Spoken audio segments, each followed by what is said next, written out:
The last 24 hours of Elisa Lam.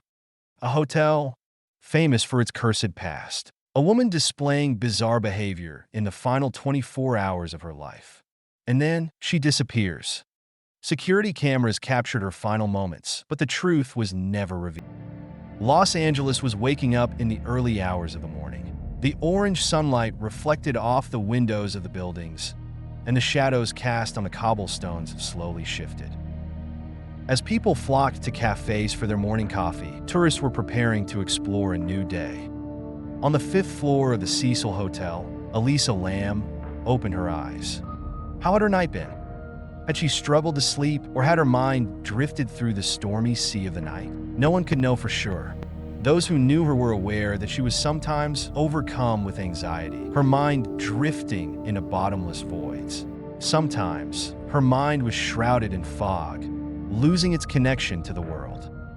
Other times, it was filled with brilliant ideas, like an ocean, sometimes a storm, sometimes calm. But what if the waves never stop? And yet, the sun rises, every time. Perhaps that morning, as she opened her eyes in the small room of the Cecil Hotel, her mind was calm. Maybe she got out of bed with the excitement of embarking on a new adventure, unaware of what the day would bring. She went to the hotel bathroom and cast a brief glance at herself in the mirror. The shadows under her eyes were slightly darkened, but she smiled. She fixed her hair, put on her red hoodie and black shorts. Slipping on her black Vans sneakers, she slung her backpack over her shoulder. As she passed through the lobby, she took a quick look around. Cecil Hotel felt like a place lost in time. The walls were faded, the carpets worn, and an eerie silence filled the building. But Elisa's mind was set on the world outside. As she stepped through the door, the morning sun hit her face, and the bustling streets of Los Angeles promised her a brand new day.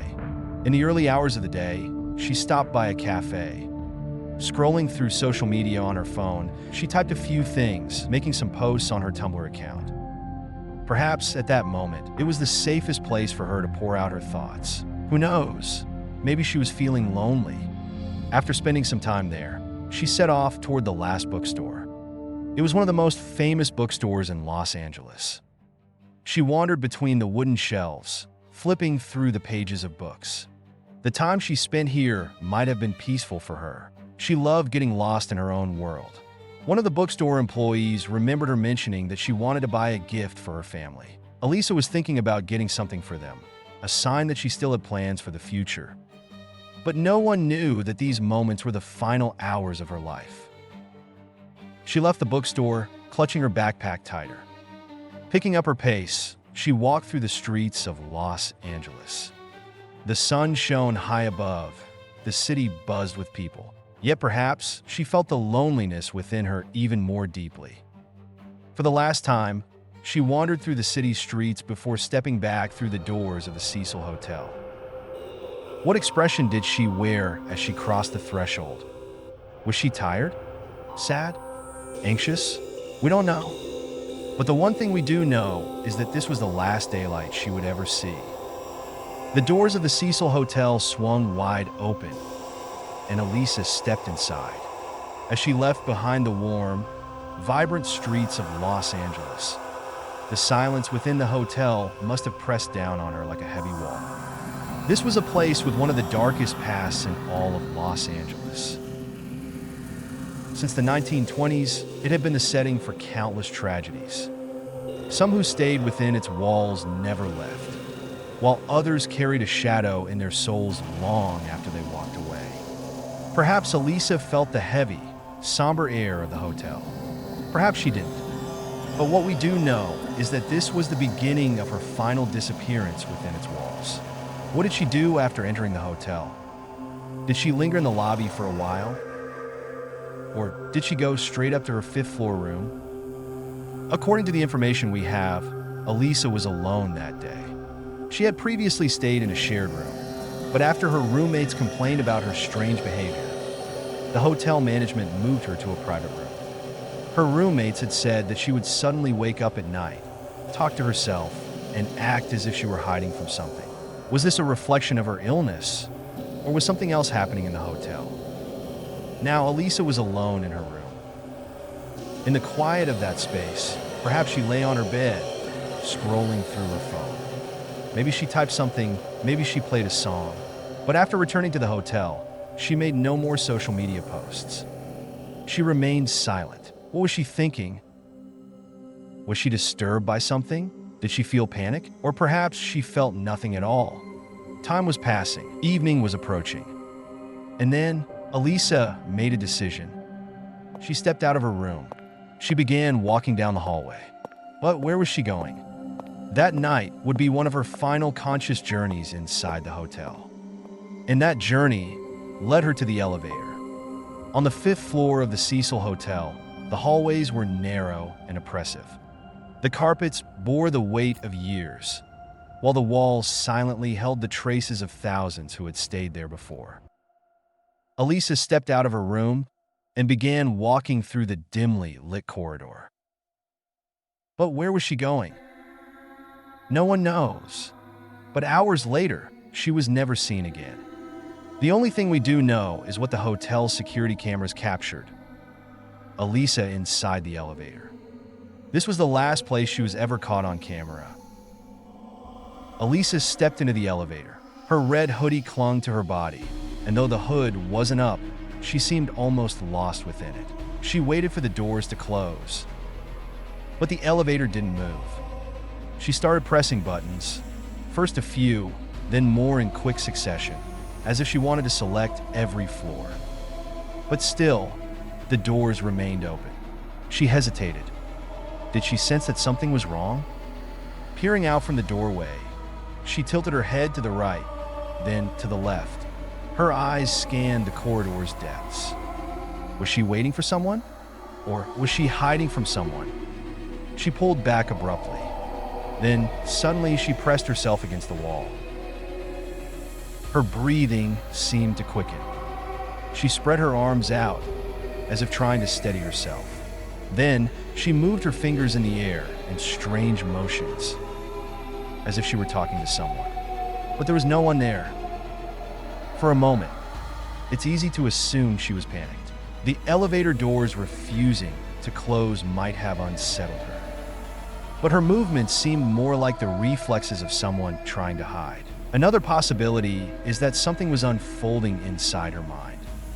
People with bipolar disorder can perceive reality differently when they are off their medication, sometimes even experiencing hallucinations. Was Elisa lost in a world that existed only in her mind? A few seconds later, she suddenly stepped outside. She walked down the hallway, but then stopped.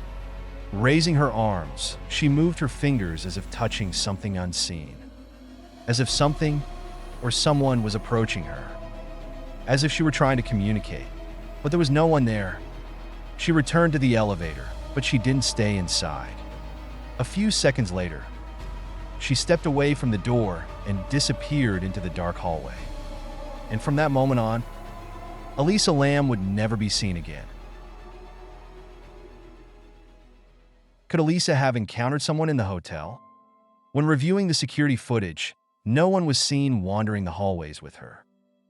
Yet, looking at the Cecil Hotel's history, it was a place known to shelter criminals, the homeless, and those with dark pasts. If Elisa had met a stranger that night, where could they have gone together? Since no suspicious activity was recorded in the hotel that night, it seems more logical to assume that she moved on her own. But still, this is where the possibilities surrounding her fate truly begin. According to the available information, accessing the roof of the Cecil Hotel wasn't easy. The doors leading to the rooftop were locked and could only be accessed by hotel staff. If anyone tried to open them without authorization, the alarm should have gone off. After the incident, when the police inspected the hotel's fire escape, they discovered that it was possible to reach the rooftop using this route. This raises the possibility that Elisa may have made her way to the roof, either consciously or unconsciously.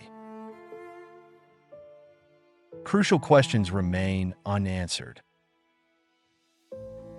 Did Elisa go up there by choice, or was she running from something?